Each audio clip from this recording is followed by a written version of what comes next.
Omwaka oguwedde omukulembeze w'eggwanga yatuuka okugenda ku kyalo lw'Enkonge mu ddwaniro mu disitulikiti y'Ekiboga olw'enkayana ku ttaka ezaali mu kitundu kino.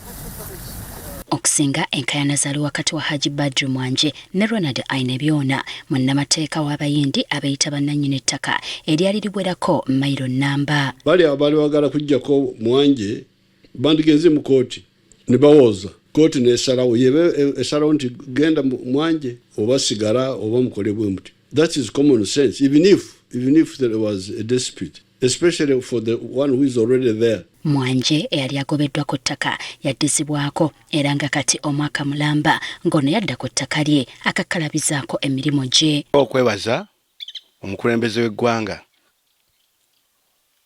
Pulezidenti Yoweri Kaguta Museveni obuyambi bwe yatuwa nga batugobye ku ttaka lino.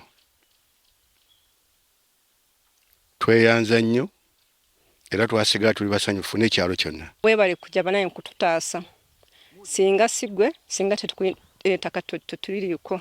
Kyokka bano mbasabye omukulembeze w'eggwanga ng'ensonga zino bw'ataaziggusa nga wakyaliwo abantu abakyagezaako okutiisatiisa abaliriko. Era nsaba mwami Mwanje Abadiru abenga ekifo kyakiddamu akikoleramu nga era nga pulezidenti bwe watambula n'olambula ebintu bye yali akoledde ku faamu ye, ate okujja omuntu nakigwanyiza amugye mu kifo kye kyamazeeko emyaka 3 n'omusobyo akimugyemu kiba kibi nnyo.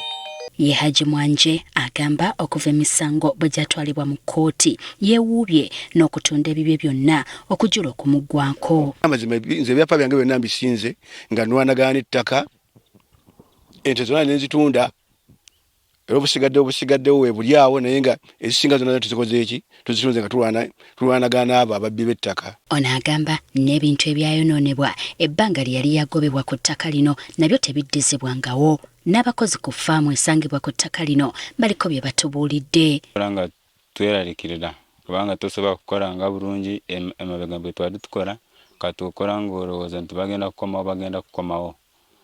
Sogolaba bwe buzibu bwe tulina tusobola kukola bulungi. Okusinziira ku Haji Badru, wadde ng'omusango gukyali mu kkooti, abakaayanira ettaka lino bakyankalanya n'ebiwandiiko bye ebiraga obwannannyini ku ttaka lino. Emisango gyonna gye baatuwaabira gisukka ne mu 5 gyonna ne tugiwangula,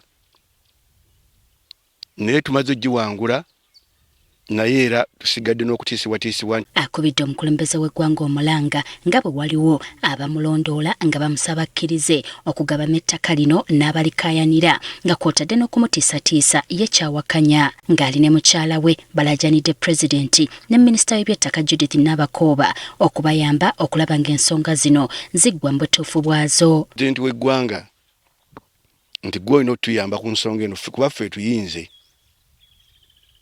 Tetukyalina gye tweyongera buli gwe tutuukako abasinga bonna tebasobola tuyamba bagamba ensonga ya pulezidenti. Wekitiibwa pulezidenti otutaase, maama Janet otutaase bannange, taasa nga nze omukazi abaana bange bakyali bato beetaaga kusoma.